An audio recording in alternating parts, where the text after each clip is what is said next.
Kembali lagi di Ajib ASN Jabar ikut bicara. Betul kan? Asal Eropa Timur. Itu adalah penjabat Kota Tasikmalaya. Kita akan ngobrol santai. Kang Teteh, sahur Bapak Wali Kota. Orang Tasik keren-keren. Priangan Timur itu berpusat di Tasik. Dari Banjar, dari Ciamis, dari Garut, nongkrongnya di Tasik. Jadi terbaik SDM-nya bertemanlah dengan Jabar. Puan ASN, Puan anak stunting. Data miskin di Tasikmalaya itu cukup tinggi. Sekarang alhamdulillah turun 12,72. Laksanakan bos.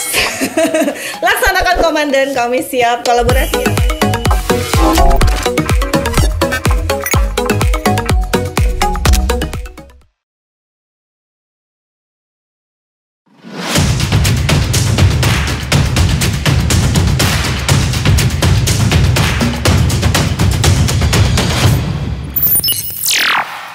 Bismillahirrahmanirrahim. Assalamualaikum warahmatullahi wabarakatuh. Waalaikumsalam warahmatullahi wabarakatuh. Kalau kami Pak istilahnya sampurasun. Bapak tahu kan? Rampe. Udah jagonya. Baiklah, kembali lagi di Ajib ASN Jabar ikut bicara. Nah, Akang Teteh tahu nggak sih? Ajib kedatangan lagi tamu khusus spesial diundang dari jauh. Kalau dari namanya mah itu tuh kayaknya ada agak-agak berbau Eropa Timur namanya mah.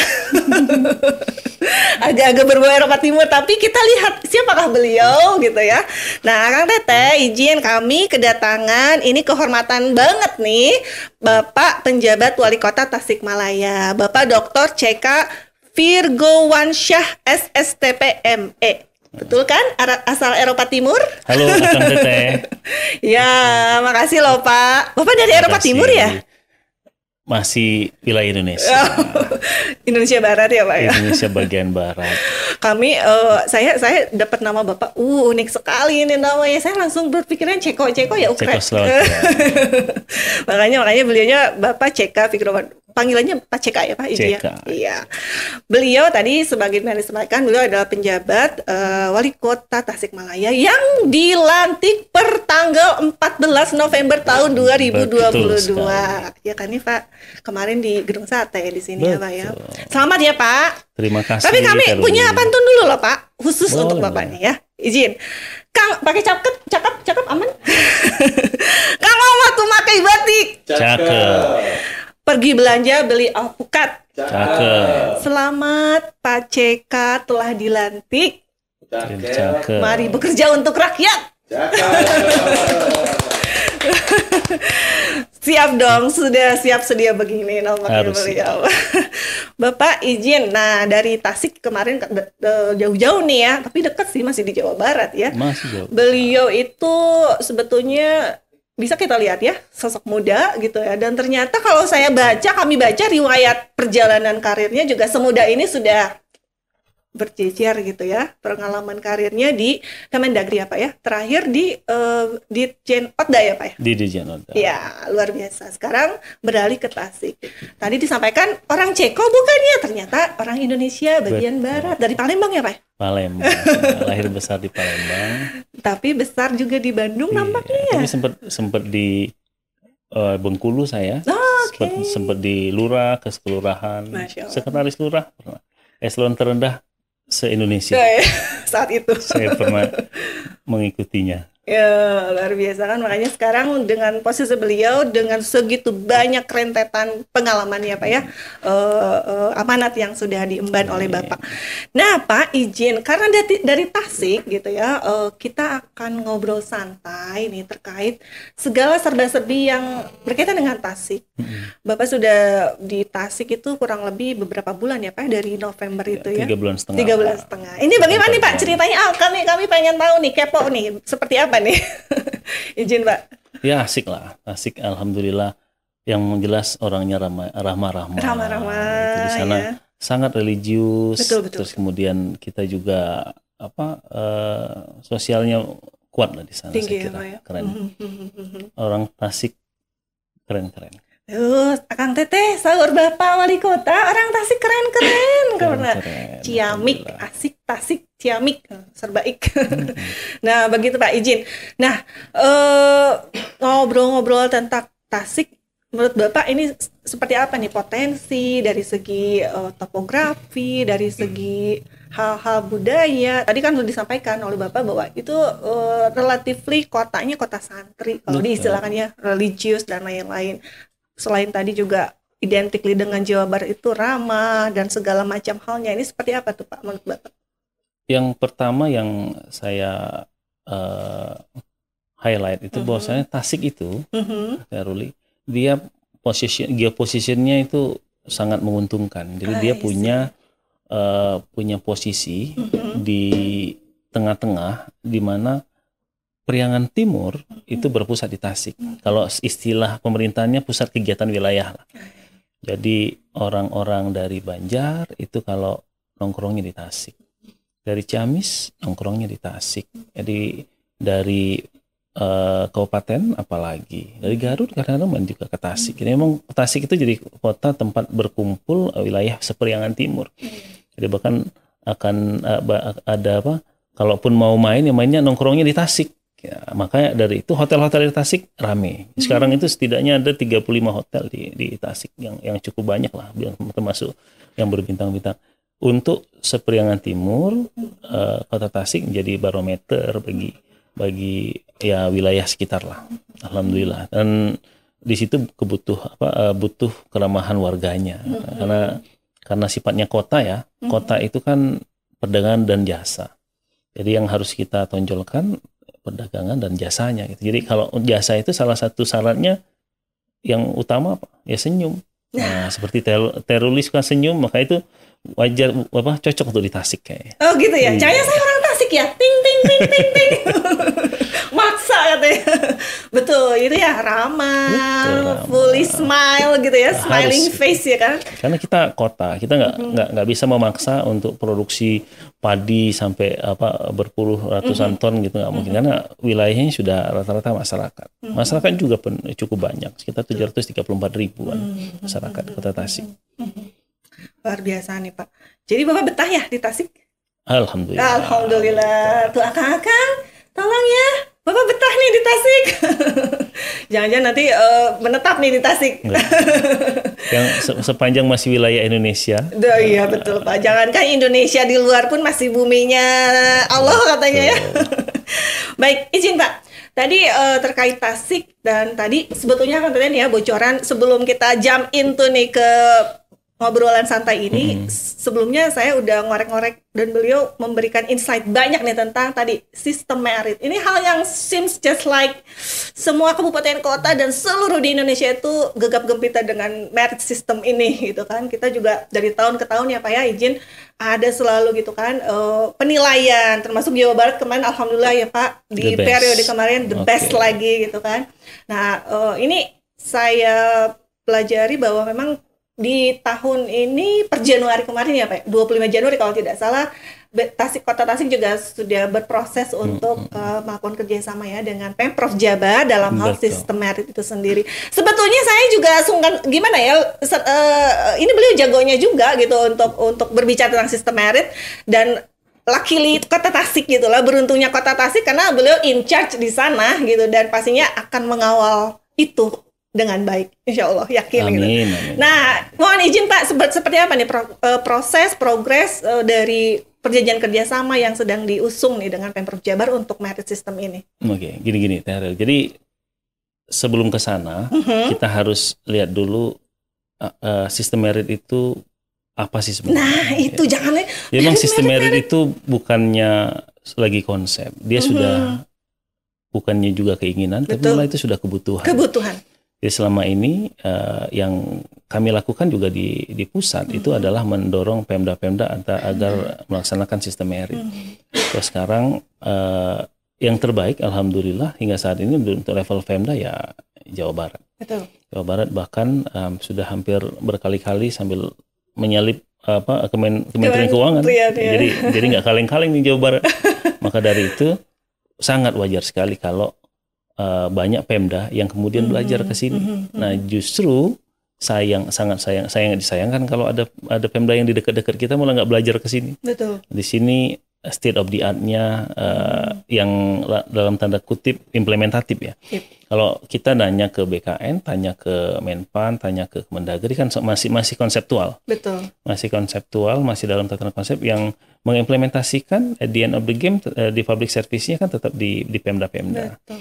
Jadi kerjasama yang kemarin kita lakukan, alhamdulillah Tatasik memandang itu menjadi bagian yang serius, bagian yang penting karena toh kenapa harus belajar jauh-jauh kalau induknya sendiri sudah the best gitu kan.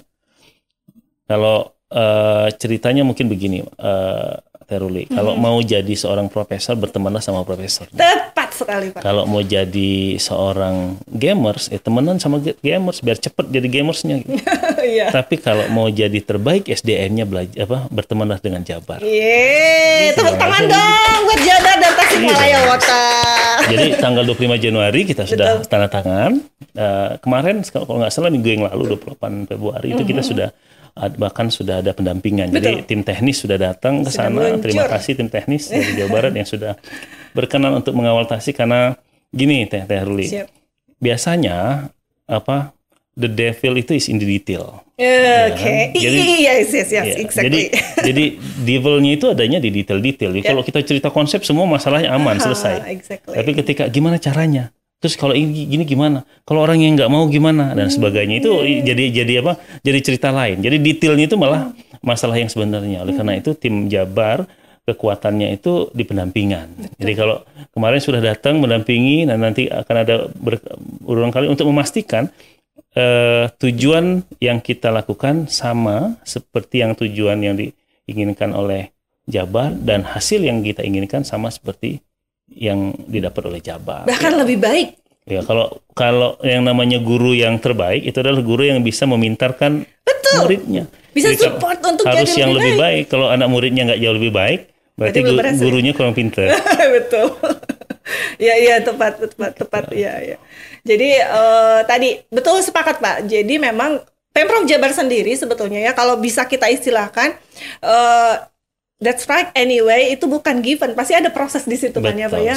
Saya mengikuti itu. Iya, ada proses panjang di situ. Dan saya sangat sepakat dengan tadi Bapak sampaikan highlight, justru di detail-detail itu ya menjadi tantangannya, ya kan? Kalau konsep dan segala macam sudah matang di pusat, let's go to the detail di lapangan seperti apa tatarannya, dan itu mungkin sebagian yang sudah dihadapi teman-teman tim rekan di BKD Jabar atau di Pemprov Jabar. Tapi yakin Pak, untuk misalnya contoh kemarin itu kita sempat juga dengan kota dan kabupaten, salah satunya Kabupaten Bogor itu melesat juga. Tapi kami highlight bahwa sebetulnya itu bukan yang keren itu bukan Pemprov Jabarnya yang pendampingnya, tapi emang beliau-beliaunya, timnya itu sendiri dari kabupaten kotanya yang memang luar biasa keren juga. Dan termasuk Tasik pastinya.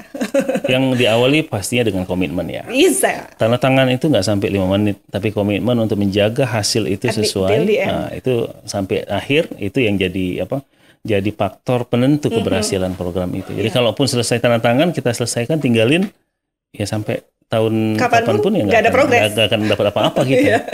Betul, sepakat Pak. Tapi kalau kita tim pendampingnya mau mendampingi lebih detail gitu dan mau mengeluarkan ilmu-ilmu tacit knowledge Dan kan kalau kita dapat itu kan ngobrol paling kita cuma dapat kognitif saja nih. Tacitnya kita nggak dapat. Tapi kalau teman-teman pendamping itu ngerasain kalau ini isinya begini, ini isinya begini, itu kan tacit knowledge semua.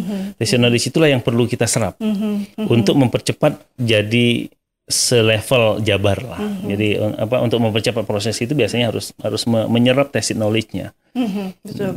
Kalau kami hanya nonton YouTube, hanya dengar saja, dapatnya kognitif. Oleh karena itu Kang Teteh yang ada di luar kota Bandung, di luar Pemprov Jabar, ayo main ke kota Jabar, ke BKD khususnya, belajar merit sistemnya yang terbaik di Indonesia. Kita bareng-bareng ya Kang Teteh ya, rame-rame belajar bersama gitu, karena pasti kan ada hal lain yang perlu improvement, ada hal lain yang harus diisi gitu kan, dari sekian banyak pasti kan Pak dalam perjalanannya prosesnya pasti ada dinamika untuk peningkatan itu sendiri ya dalam segala aspeknya gitu kan. Betul, sepakat. Karena yang abadi itu adalah perubahan itu sendiri. Jadi kalau Pemda Jabar sekarang stuck, nggak berubah, yang lain berubah terus, ya suatu saat Tasik akan di atas. Nah itu, amin kan nggak ya? Iya, amin kan dong. Amin dong. Tasik masih Karena bagian Jabar guru dong. yang terbaik itu adalah ketika muridnya lebih baik daripada gurunya. Kita tunggu ya berapa tahun, berarti penilaian Tasik kapan ya Pak ya? 2 tahun lagi ya? Kita tunggu ya, mudah-mudahan jreng gitu ya. Amin, terbaik amin. Tentunya dengan bimbingan Teh Ruli dan teman-teman. Kita bersama-sama pastinya ya. Oke, Pak izin. Nah, ini tadi saya juga ngobrol panjang, lumayan asik nih ya, lumayan panjang dan pastinya asik dengan beliau tentang sistem merit ini gitu ya. Tapi kita akan sedikit berloncat-loncat nih Pak diskusinya, karena memang tadi isu yang memang terkait di Tasik juga tidak semata-mata misalnya tadi saya memang salah satu pecinta Tasik Pak, karena yang saya tahu kuliner, ya kan kuliner. Biasanya apa ya jajanannya di sana Kang? Di sana bakso terenak se Indonesia itu ada di Tasik. Sepakat Pak. Bakso paling enak se Indonesia, jangan lupa main ke Tasik. Gue tahu juga ya, gue tahu juga. Ada seblak juga. Terus baksonya? Saya 3 bulan 5 kilo tambahnya. Ini sukses nih. Sukses bapak-bapak nih, tim dari Tasik nih yang membuat beliau. Nah, tadi juga selain kuliner, juga tadi kan kota santri dan lain-lain. Nah, ini yang menariknya adalah bahwa di Tasik itu ternyata concern gitu. Mungkin tidak hanya Tasik, tapi yang menjadi highlight di sini Tasik itu concern dengan upaya untuk penurunan stunting ya, Pak ya. Exactly. Di kota Tasik itu sendiri. Bahkan dikawal langsung dengan Perwal Kota ya. Tahun 2021 kemarin, dan berhasil turun ya Pak ya. 3% kalau nggak salah. Sampai hampir 1.500 nih penurunan. Ini seperti apa nih Pak ceritanya Pak? Ya. Jadi gini, awal-awal kita saya ke Tasik yang pertama kan harus lihat data ya, data-data sekunder lah. Orang-orang ini kan standar, dia harus baca data-data dulu. Terus yang saya lihat Tasik itu yang agak krusial ketika dia ada 1.720 anak stunting sekota Tasik. Terus kemudian saya lihat survei SSGI, survei status gizi ya Indonesia. Dari Kemenkes itu cukup tinggi kita di 28,9 masalah persen di tahun lalu ya. Tahun ini baru keluar sekitar 2 bulan ya, sebulan yang lalu, beberapa minggu yang lalu itu SSGI kita di 22,4. Artinya kita turun 6,5%. Besar, cukup besar. Enough but not sufficient gitu. Cukup tapi nggak mencukupi karena nasional itu masih jauh di bawah. Jadi kami harus bekerja lebih keras lagi untuk menurunkan stunting, karena posisi stunting saat ini kalau kita tidak treatment maka ada 1.720 anak itu akan menggantikan 5 tahun 20 tahun ke depan sekali. Hari ini Teh Ruli cantik-cantik begini, pinter-pinter begini, 20 tahun yang akan datang itu akan tergantikan oleh anak-anak stunting kalau kita tidak urus nih. Kita berasumsi kita tidak urus, maka otomatis si 1.720 anak ini akan menggantikan generasi yang sekarang. Ya, bayangkan kalau dilanjutkan dengan yang itu mengerikan. Tadi ya. Jadi saya pernah baca artikel lah, kalau mau menghancurkan suatu negara katanya nggak perlu pakai diserang, tapi cukup kasih stunting. Nah, kalau kasih stunting maka otomatis itu ambruk sendiri, karena suatu saat nggak mungkin kita bisa berdiskusi. Anak stunting nggak mungkin bisa berdiskusi. Anak stunting kan pertumbuhan otaknya kecil, terus kemudian tingginya tidak standar dan sebagainya. Ujungnya apa? Ujungnya kita nggak bisa compete. Betul. Nggak mungkin dia bisa berkompet, apalagi kita mau compete dengan United States of America misalnya, atau mau ke UK dan sebagainya. Agak berlebihan kita ngomongnya, tapi at least sekarang yang ada di depan mata ada 1.720 orang yang harus kita bereskan. Nah, itu yang kami kejar beberapa program sekarang. Program yang pertama kita galakkan kemarin, saya minta seluruh ASN untuk menjadi orang tua asuh. Jadi kita punya 7.000 ASN di Kota Tasik. Teh Ruli tanya seluruh ASN Kota Tasik, dia punya anak asuh. Jadi kita gaungkan kemarin One ASN, One Anak Stunting. Masya Allah, ini luar biasa. Ini sudah jalan. Jadi sekarang tugas mereka apa nih? Yang terpenting. Mereka mengawal, oke, anak saya nih hari ini sudah makan telur atau belum, I see. dikasih telur, dikasih roti, dikasih susu dan sebagainya. Kita siapkan, memang ada anggaran disiapkan, hanya saja ASN itu untuk mengawal bahwasannya ini telur memang anaknya yang makan, bukan yang lain. Yang lainnya. Dan treatmentnya pun harusnya dikasih pelan-pelan, karena kalau dikasih banyak langsung bisa digunakan bikin yang lain kan. Gitu. Satu. Jadi pada 3 bulan yang akan datang kita akan cek siapa orang tua asuh yang sudah bisa melepaskan anak asuhnya dari stunting. 3 bulan. Dia 3 bulan. Kalau 3 bulan belum, maka akan tambah lagi 3 bulan lagi. Maksimum 6 bulan kita berharap 1.720 anak stunting itu sudah terlepas dari stunting. Itu One ASN, One anak stunting. Sebenarnya ini sejalan dengan arahan Pak Gubernur juga kemarin. Betul. Kita kemarin naikkan orang tua asuh itu. Keren nih Pak. Luar biasa nih ya, bisa menularkan nih, mudah-mudahan ya kabupaten kota lain juga bisa terinspirasi dari One ASN, One Stunting ya, jadi akan berfokus di situ gitu, tidak hanya sekedar tapi langsung bergerak gitu ya, kita langsung istilahnya mengawasi gitu kan. Walaupun kami sadar juga bahwasannya tidak hanya anak stunting yang harus kita urus. Kenapa? Karena semakin ujung kita treatment, maka semakin besar biayanya. Pasti. Sebenarnya ada yang lebih murah. Setelah di depan kita anak stunting terurus, ada yang sebenarnya yang akan berpotensi menjadi stunting, yaitu ibu-ibu hamil. Ibu-ibu hamil itu harusnya tidak boleh anemia. Kalau di anemia maka sangat berpotensi melahirkan anak stunting. Akhirnya caranya kita kasih obat vitamin-vitaminnya. Nah, itu lebih murah ketimbang kita harus memberikan makanan tambahan yang setelah dia jadi stunting. Ada yang lebih murah lagi sebenarnya. Ketika dia sebelum menikah di Kementerian Agama itu kita sudah treatment, kita sudah cek apakah dia itu anemia atau tidak, terutama wanitanya ya, terutama perempuannya, si calon mempelai wanita itu dicek apakah kemudian dia anemia atau tidak. Nah, ada yang lebih murah lagi sebenarnya. Apa lagi nih Pak? Waktu remaja. Ketika remaja mereka sudah dididik bahwasannya sebelum menikah itu seharusnya sudah di treatment bahwasannya kalau saya nggak urus badan saya maka saya akan berpotensi melahirkan anak stunting. Jauh lebih murah karena cukup dengan vitamin penambah darah saya sudah cukup. Tapi kalau dia sudah jadi anak stunting maka kita harus treatment obat-obatan, kita harus treatment makanan tambahan dan itu harus berjalan maksimum minimum 3 bulan dan 6 bulan dan sebagainya. Jadi tapi apapun itu yang ada di depan mata kami saat ini 1.720 yang sudah jadi anak stunting dan harus kami urus. Ya cara saat ini kami lakukan tadi One anak stunting, One ASN. Ya.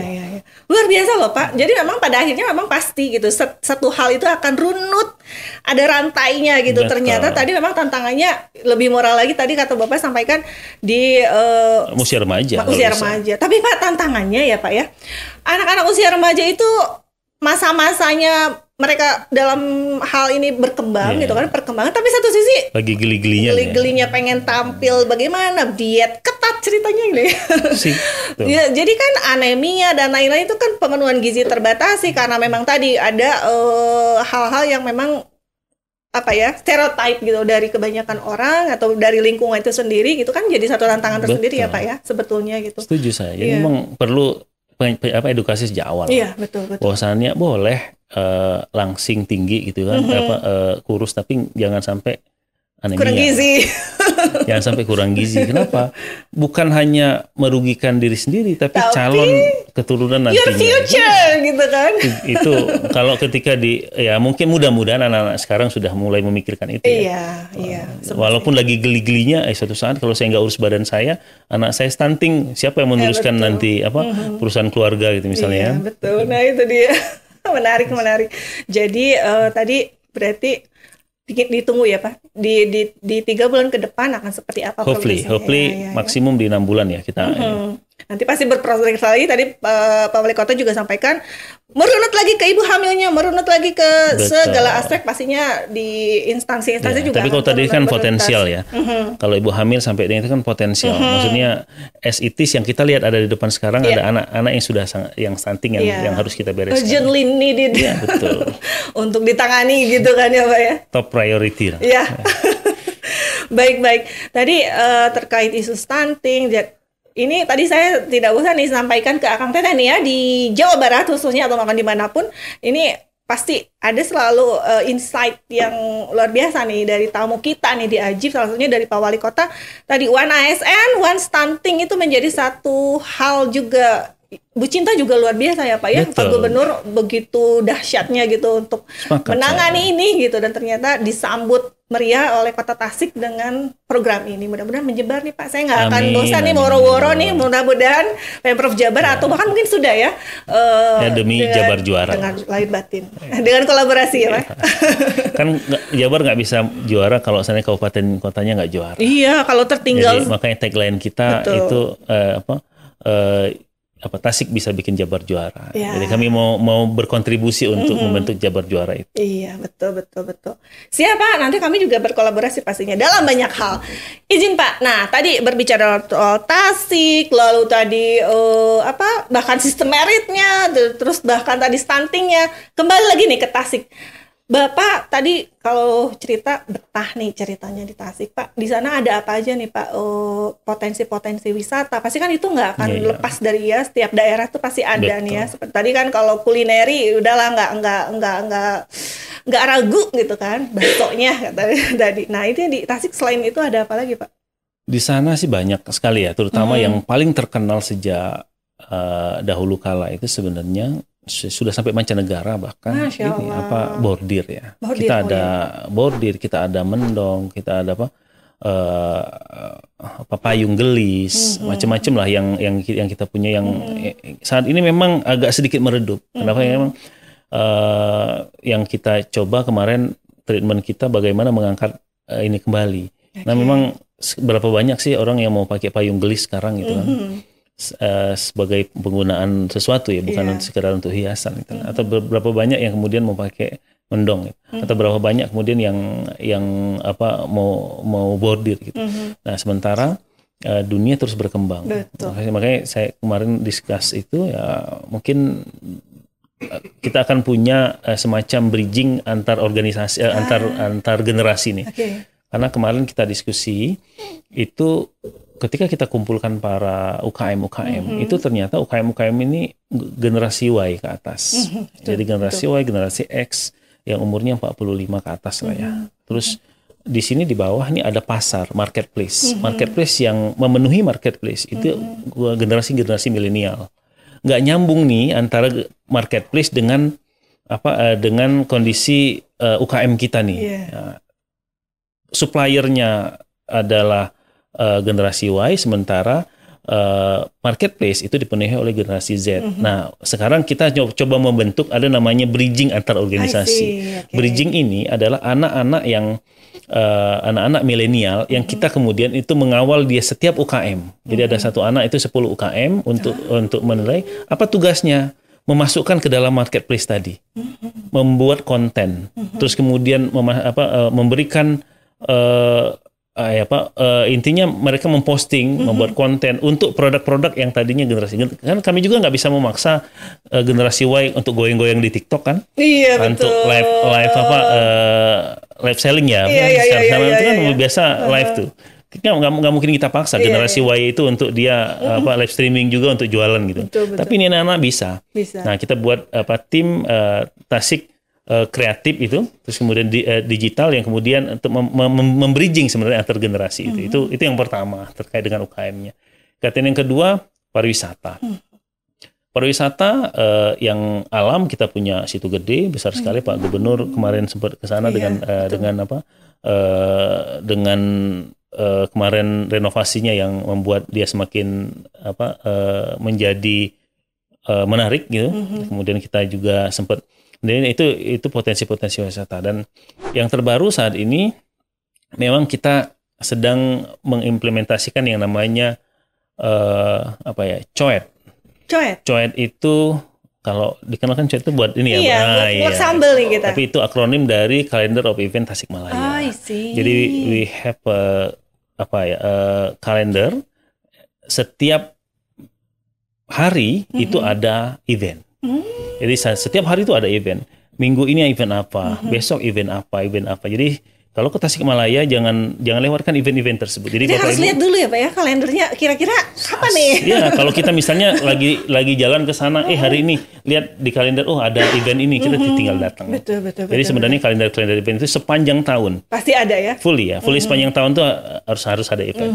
Baik event musik, bisa juga event budaya, bisa juga event olahraga, macam-macam lah. Bahkan yang menulis puisi segala macam juga lengkap. Intinya event-eventnya kita rangkum dalam namanya Calendar of Event Tasikmalaya. Mantap, ini udah berasa kita mau kalau saya istilah kalender event tuh kalau mau ke luar negeri kita kan mau liburan biasanya gitu ya kan? Cek dulu kan? Cek dulu, nggak mau rugi dong. Di sana kita. ada Anzac Day nggak? Kalau kita ke Melbourne kan begitu. Cek dulu kapan Anzac Day gitu kan?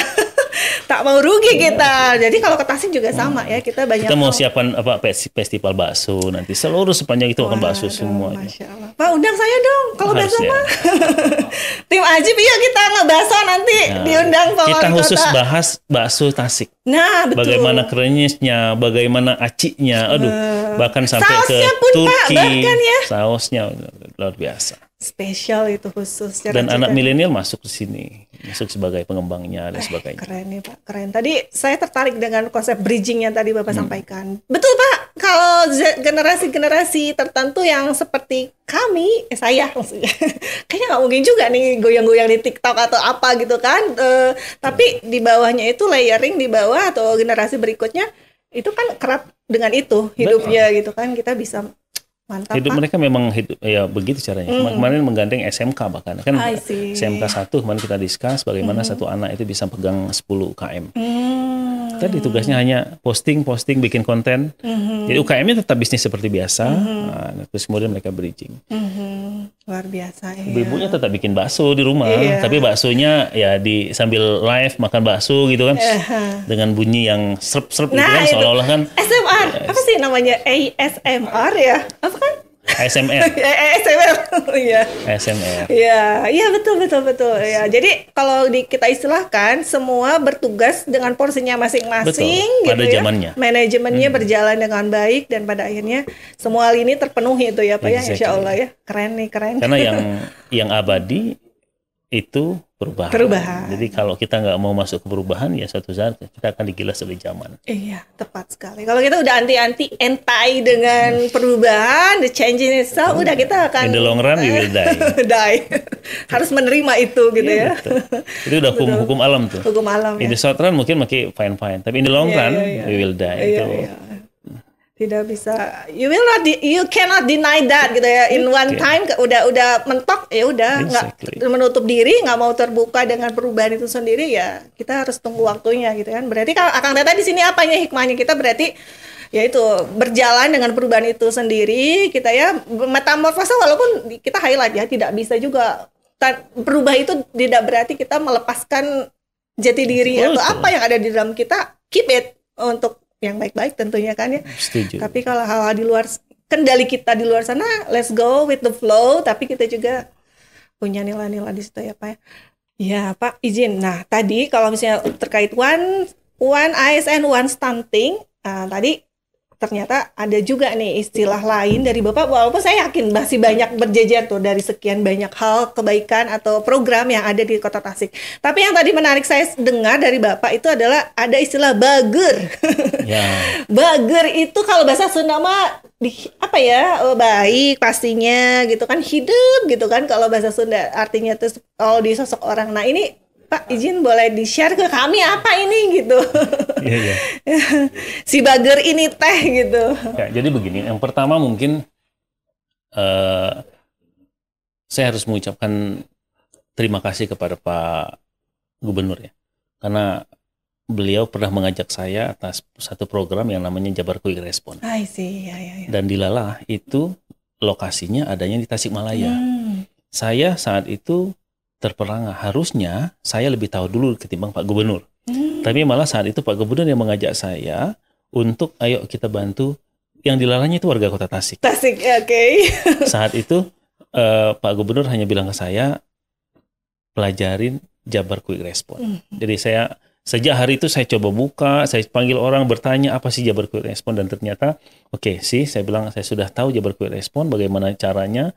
Oke, akhirnya kami berdiskusi dengan secara internal bagaimana meng-create tapi agak sedikit berbeda nuansanya. I see. Karena berbeda conditionnya dari sisi finance dan lain sebagainya ya.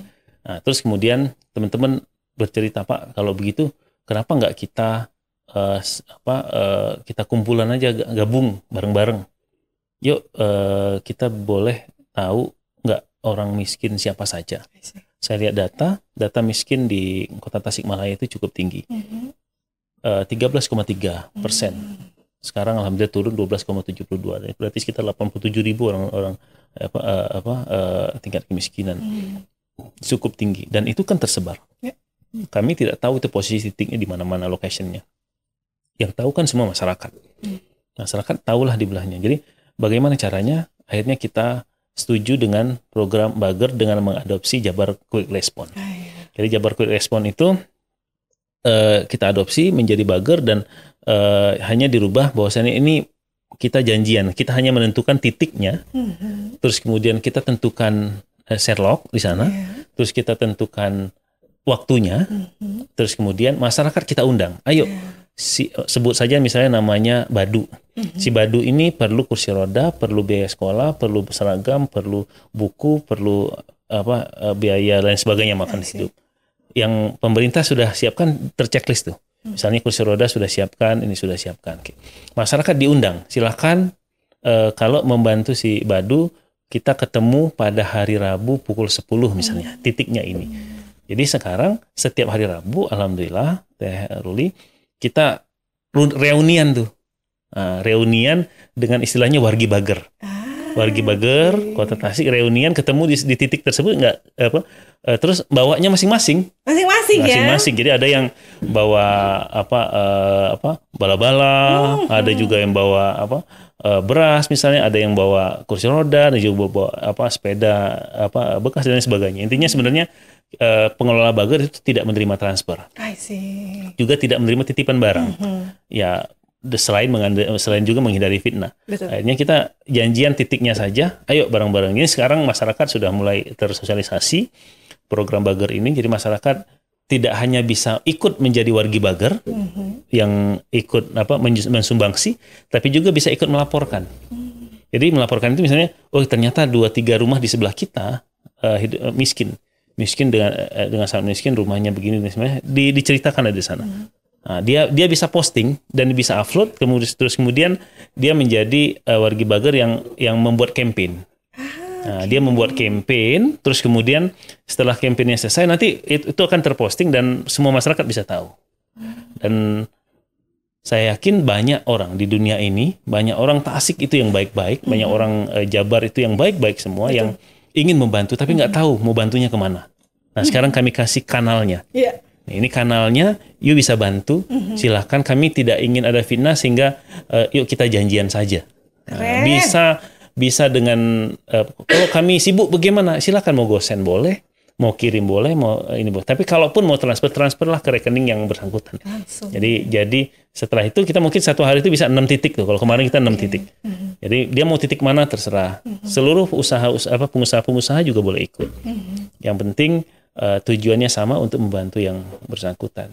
Sesederhana itu sih. Ini makanya tagline-nya Bager, janjian berbuat baik. Janjian berbuat baik. Masya Allah, luar biasa nih Pak. Satu gagasan kebaikan itu menebarkan berbagi kebaikan lainnya. Itu kan luar biasa. Tadi berarti itu bentuknya dalam technically dalam aplikasi ya Pak. Nanti di satu titik kita janjian di mana, terus terkait masalah apa, siapa, si X, si B, si C, di mana tempatnya itu ya. Konsepnya sebenarnya begini Teh Ruli. Dahulu kala kita diwarisi oleh orang-orang tua kita yang namanya values yang sampai sekarang itu kadang-kadang kita lupa. Apa itu? Itulah yang namanya gotong royong. Gotong royong yang kita ingat adalah bersihin selokan bareng-bareng. Itulah gotong royong. Padahal nggak sesederhana itu. Semua masalah bisa kita selesaikan kalau kita gotong royong. Bager adalah bentuk baru dari gotong royong itu. Itu sendiri. Jadi ada masyarakat yang kurang mampu, kurang beruntung, kita gotong royong bantu dia. Itu sebenarnya values yang lama yang kita anggap kuno gitu, tapi ternyata sebenarnya solusinya adalah gotong royong. Kenapa saya agak semangat terkait dengan ini? Karena kalaulah masalah kemiskinan itu bisa diselesaikan dengan anggaran yang besar, maka Amerika Serikat lah yang pertama menyelesaikan masalah kemiskinan. Maka kalaulah masalah kemiskinan itu bisa diselesaikan oleh dengan kayanya suatu negara, maka rasanya negara-negara maju lah yang pertama. Tapi kalau kita lihat, teman-teman coba lihat di San Francisco. San Francisco itu jalannya itu ada ratusan orang-orang tua yang homeless. Homeless itu yang tidak diurus, dan mereka cuma dikasih susu, roti dan tiap hari memang kadang-kadang meninggal ya di lapangan. Padahal anak-anaknya juga mungkin sukses gitu. Tapi ya itu values mereka. Kita nggak mungkin menyalahkan values mereka, tapi values kita adalah gotong royong. Nah, kenapa tidak kita bentuk, walaupun rebranding gotong royongnya ini tidak dalam gotong royong yang kalau kita sebut gotong royong analoginya mungkin, selalu ke situ gitu ya, bersihin got gitu kan. Bareng-bareng gitu kan. Nah, kalau sekarang yuk kita beresin kemiskinan bareng-bareng. Jadi crowdfundingnya semuanya berbasiskan crowd, tapi dalam tanda kutip ya mengurangi fitnah dengan kita cuma janjian saja di satu titik. Ini sudah berjalan ya Pak ya? Sudah 4 kali kebetulan. Makanya saya terima kasih sekali kepada Pak Gubernur yang sudah membukakan pikiran kami dengan dengan mengajak kami ke Jabar Quick Response, dan hasilnya begini Pak Gub. Terima kasih. Sudah 4 kali, sekarang sudah setiap hari Rebu, untuk sementara masih 1 hari di hari Rebu kita. Jadi setiap hari Rebu itu kita bisa 6 sampai dengan 7 titik. Satu hari itu kita titik-titik. Sementara ini masih di Kota Tasikmalaya. Masya Allah. Ini semangat kebaikannya tidak berhenti di samsa. Dan saya yakin masih banyak hal-hal lainnya nih.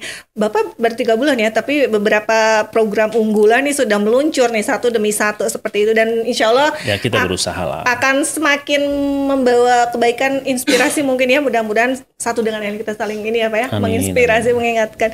Izin Pak, nah tadi terkait begitu beberapa program, beberapa hal yang sudah meluncur sukses nih ya di Tasik itu, ada ini nggak Pak? Misalnya dalam kurun waktu 3 bulan saja sudah lahir banyak hal gitu nih. Dalam jangka kurun waktu Bapak bertugas nih ya nanti selama di Tasik ini, ada hal lainnya yang mungkin Bapak pikir ini itu something Tasik harus punya gitu nih. Apa nih Pak? Ya.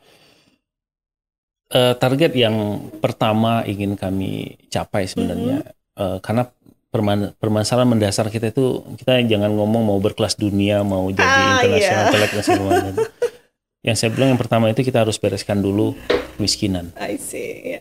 Kami nggak mau beretorika terlebih dahulu. Yang jelas kita lakukan pemberesan kemiskinan. Dengan cara apa? Kita sekarang baru menyelesaikan data by name by address kemiskinan. Jadi by name by address di kemiskinan Kota Tasik itu sudah ada. Datanya kita kolaborasi dengan BPS, kita input sendiri bareng-bareng. 2 bulan baru selesai, sekitar 1 minggu yang lalu kita sudah dapat by name by address, siapa yang miskin, di mana, di rumah siapa, di sebelah mana, apa pekerjaannya, dan ngapain, itu by name by address kita sudah punya. Dengan dasar itulah kita bisa bergerak. Jadi pemerintah bisa mengarahkan kebijakannya ke arah sana. Jadi apapun kegiatannya terserah, tapi targetnya mereka. Kenapa? Kalau kita memang concern dengan kemiskinan, maka bukan orang lain, tapi orang-orang inilah yang menjadi target kita.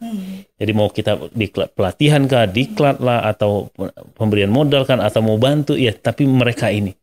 Kalau yang di luar mereka ini kan berarti tidak concern sama kemiskinan, karena yang miskin ya mereka-mereka ini. Kita sudah dapat data itu dipadupadankan 3, ada data TKS, data P3I, sama data Reksoseknya dari BPS.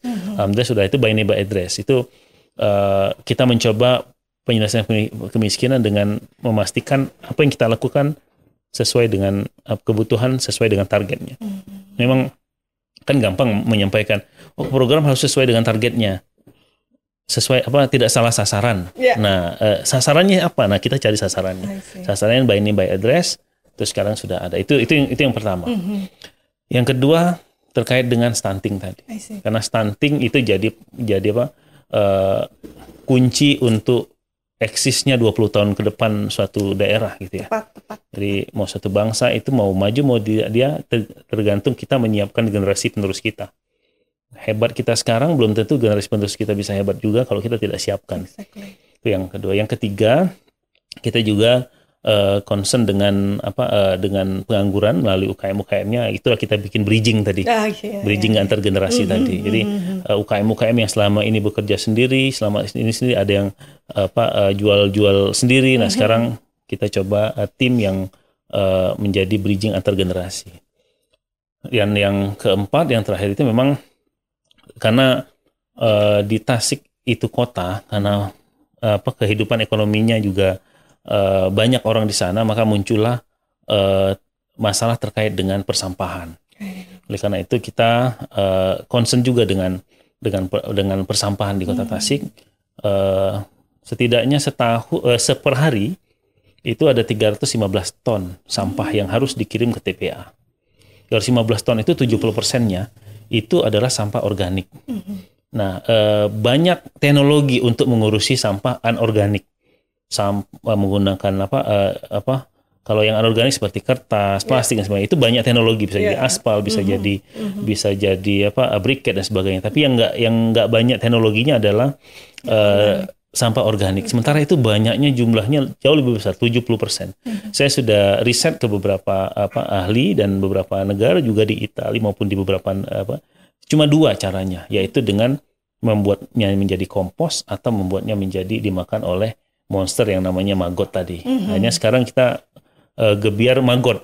Maggot itu untuk memakan sampah-sampah organik tadi. Sekarang alhamdulillah dengan aplikasi dengan namanya GOSO, Gerakan Olah Sampah Organik. Itu juga kita bisa memantau serapan sampah yang termakan oleh maggot. Jadi maggot itu memakan sampah setiap hari. Per hari ini sudah 6 ton sampah itu dimakan oleh maggot. Jadi harusnya 6 ton itu sudah dikirim ke TPS, TPS dikirim ke TPA. Sekarang 6 ton itu sudah dimakan oleh maggot, dan maggotnya bisa dijual. Jualnya bisa ada off-takernya lah. Prinsipnya sebenarnya bagi saya bagaimana mengurangi sampah, tapi juga memberikan efek ekonomi ke masyarakat.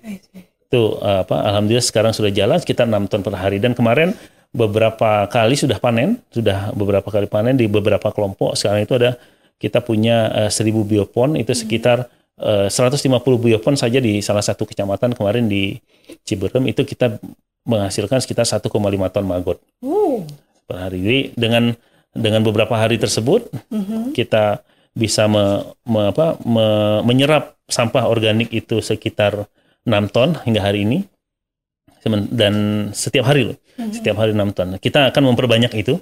Mudah-mudahan harapannya bisa sampai dengan 100 ton per hari. Kenapa? Karena sampah itu paling tidak 180 ton sampah organik sehari yang harus dikirim ke TPA. Jadi kalau seandainya ada pemakan sampah organik itu 180 ton per hari, maka tidak perlu lagi ada TPA. Ya, saya bermimpi suatu saat saya bisa bermain bola di TPA kami. Masya Allah, amin. Kita doakan ya.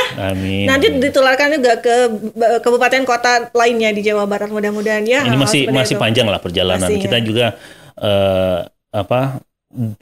punya banyak tantangan, punya walaupun juga punya banyak harapan, tapi setidaknya dari sehub. Amin.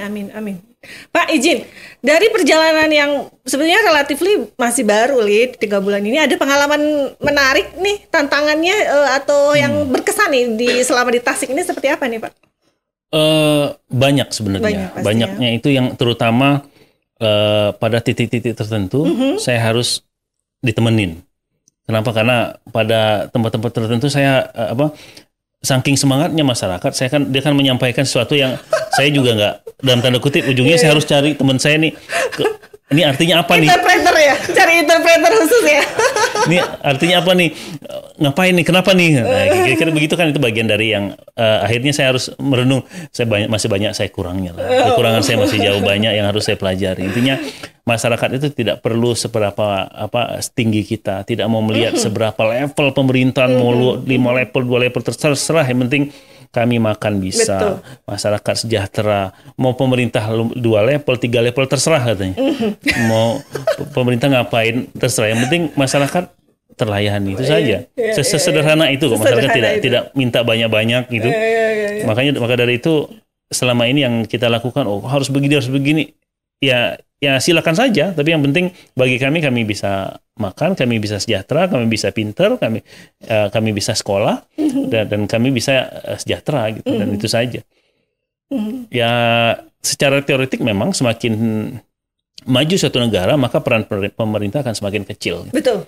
Teorinya kan seperti itu. Memang kalau kita semakin ke sini melihat, ya masyarakat tuh ya pemerintah tergantung pemerintah. Yang penting bagi kami so what gitu dengan itu gitu. Kami terasa nggak gitu. Betul. Jadi mau programnya apa terserah. Terserah, yang penting help us.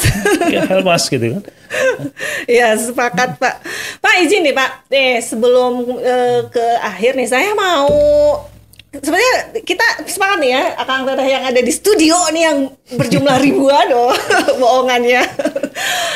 Menyimak itu nggak bosan nih gitu kan. Nah tadi ya kalau saya kenalkan tadi, beliau itu relatively masih sangat muda ya dengan doktornya gitu. Saya baca riwayatnya beliau doktor dari UI, terus master juga dari UI ya Pak ya. Lalu dari IPDN juga ya sebelumnya betul. Itu luar biasa. Dari produk Bandung juga. Pasti sakedik mah terang gitu ya. Walaupun 4 tahunnya kita dalam pagar ya. Makanya dimatangnya di Tasik Pak. Nah, kasih Pak kami nih ASN di Jawa Barat khususnya, dan bahkan mungkin di Nusantara, tipsnya apa nih Pak biar kita bisa accelerate our own self gitu. Mungkin tadi kalau Bapak istilahkan ada level istilahnya pengkelasan gitu kan ya. ASN itu kelasnya kalau kaitan dengan sistem merit tadi gitu, A, B, C gitu. Let's say begitu. Nah, kita seperti kasih kami pencerahan nih Pak, seperti apa nih konsepnya dengan masa muda tapi kita bisa berkiprah dengan banyak hal dan alhamdulillah gitu memberikan manfaat banyak. Oke. Satu sebenarnya kata kuncinya kompetensi. Jadi kompetensi itu kunci dari segalanya. Jadi kalau dengan skema merit system tadi, otomatis kan yang kerja atau dengan mekanisme kerja baru, otomatis yang akan bekerja itu akan mencari orang yang memudahkan pekerjaan ini. Kalau Ruli ditunjuk sebagai ketua tim, maka Teh Ruli akan mencari orang-orang yang membantu Teh Ruli, bukan untuk yang menyusahkan atau cuma absen saja gitu kan. Tapi pasti akan yang memudahkan. Apakah itu yang paling senior? Belum tentu. Apakah itu yang paling tinggi pangkatnya? Belum tentu. Apakah itu jabatan paling tinggi? Belum tentu. Tapi yang paling ngerti tentang itu. Dan yang penting itu sebenarnya kita tidak perlu memiliki semua kompetensi. Kenapa? Nggak mungkin manusia itu punya milik kompetensi. Pilihlah satu kompetensi. Spesifikasinya? Masteringlah di bidang kompetensi itu. Kalaulah dicari, misalnya di Provinsi Jawa Barat, ahli keuangan. Siapa ahli keuangan? Teh Ruli misalnya. Contohnya Teh Ruli sudah memilih, saya mau ahli SDM nih. Dicari Jawa Barat, itu yang paling pintar Teh Ruli. Maka orang yang pertama akan dicari kalau ada kajian ataupun program tentang SDM pasti Teh Ruli sendiri. Jadi kata kuncinya cuma satu, kompetensi. Bagaimana cara meningkatkan kompetensinya? Nah, itu jadi PR lagi nih. Individu maupun lembaga. Lembaganya dari BPSDM. BPSDM memiliki peran yang paling penting. Kenapa? Kalau kita nyekolahin orang, itu kan ada 3 benefit. Ada social benefit, ada institutional benefit, ada individual benefit. Semakin tinggi, teorinya kan semakin tinggi yang kita sekolahkan, maka individual benefitnya semakin besar dan institutional benefitnya semakin kecil. Artinya apa? Kalau kita menyekolahkan Teh Ruli itu ke S3, itu sebenarnya yang dapat manfaat lebih besar itu individu Teh Ruli. Cara pandang, cara bekerja, cara berpikiran. Tapi institutional benefitnya dapat juga, tapi tidak sebesar individual benefitnya. Nah, jadi kalau kita mau nyekolahin, kalau sebenarnya dalam tanda kutip, kalau mau institutional benefitnya besar, maksudnya bagi Pemda Jawa Barat, sekolahin saja yang S1. Kenapa? Mereka akan jauh lebih banyak mendapatkan benefit bagi kantor. Nah, itu akan hilang kalau seandainya kompetensi yang kita pilih itu tidak sesuai dengan kebutuhan zaman. Jadi kalau sekarang itu, kata kuncinya cuma satu. Pilihlah satu kompetensi. Masteringlah di bidang kompetensi itu. Kalau bisa, tidak ada orang lain yang sepintar kita di kompetensi itu.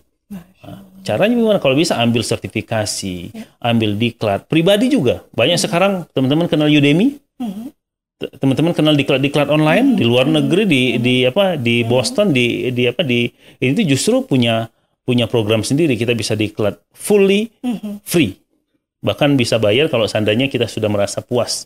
Kalau tidak puas malah uang kita bisa dikembalikan ya. Nah, itu sangat mungkin untuk menaikkan kapasitas diri. Jadi kuncinya kompetensi, masteringlah di kompetensi itu, ambillah sertifikat, ambillah pengakuan. Karena kan orang itu dianggap profesional ada dua. Satu, ada pengakuan, yang kedua diukur. Oke lah, pengukuran kompetensi ada. Tapi kan pengakuan ini bentuknya apa? Bisa piagam, bisa sertifikat, bisa ijazah. Nah, ambillah sertifikat ijazah yang sebanyak-banyaknya. Sebanyak-banyaknya untuk memastikan, nih, saya diakui. Tidak hanya di level Kota Bandung, tapi Provinsi Jawa Barat. Tapi nasional. Tapi tidak hanya nasional, juga internasional. Clear. Bahwasannya Teh Ruli sebagai orang yang paling punya kompetensi paling tinggi terkait SDM di Provinsi Jawa Barat contohnya. Gitu sesederhana itu sih sebenarnya. Siap. Kami highlight nih, akan kata ya, catat nih ya. Jadi kompetensi, pilih kompetensinya apa? Is the key. That's the key. Lalu diasah dan mumpuni kalau bisa the best of the best gitu betul. Ya, gitu. Siapa nanti catatan bagi kami untuk saya pribadi khususnya gitu kan. Seperti itu. Baik. Pak izin, ini pertanyaan terakhir nih Pak, mohon izin. Nah, Bapak siapa tahu ada pesan nih untuk warga Tasik khususnya dan pada umumnya juga untuk warga Jabar gitu ya, terkait hal-hal yang memang berkaitan dengan progres atau apapun yang berkaitan dengan kewenangan Bapak. Izin. Ya. Yang pertama, halo wargi Jabar yang kami sayangi, kami cintai semua, bahwasannya mari kita bangun Kota Tasik. Kami akan bekerja dari hati, kami juga akan bekerja semampu yang kami bisa. Yang penting marilah kita hidupkan kembali gotong royong yang selama ini hampir dalam tanda kutip hampir punah. Tapi dengan semangat bersama-sama kita pasti bisa. Dengan target-target yang ada, semoga apa yang kita lakukan itu bisa menjadi buah di kemudian hari yang manis, yang bisa kita nikmati, bahkan tidak hanya kita, tapi termasuk generasi setelah kita. Siap. Laksanakan bos. Laksanakan komandan, kami siap berkolaborasi ya Pak ya. Harus, untuk tadi stunting, zero stunting kalau perlu ya di Indonesia. Amin, gitu kan. Kita akan akan dipimpin oleh anak-anak muda yang cemerlang kemudian hari. Baiklah, Bapak terima kasih ya atas waktunya. Sebelum ini? Belum. Ya, harus ada sesuatu nih dari Bapak nih. Pantun dulu. Jalan-jalan ke Majalaya. Cakep. Pakai helm, naik motor klasik. Cakep. Ingin senang dan bahagia. Cakep. Jangan lupa main ke Kota Tasik. Asik. Siap kami meluncur ke Kota Tasik. Baiklah, Bapak sekali lagi terima kasih atas perkenannya, sharing banyak hal, banyak ilmu nih. Dan jangan lupa katanya subscribe, like, dan komen sosmednya BKD Jabar. Dan terus tentu saja Prokompimda Kota Tasik ya. Dan di situ Kota Tasik tadi banyak hal, kebaikan-kebaikan di sana, program-program lain-lainnya. Nanti kita siap meluncur ya Pak. Harus dong, ditunggu deh. Siap, baiklah. Ajib ASN Jabar ikut bicara.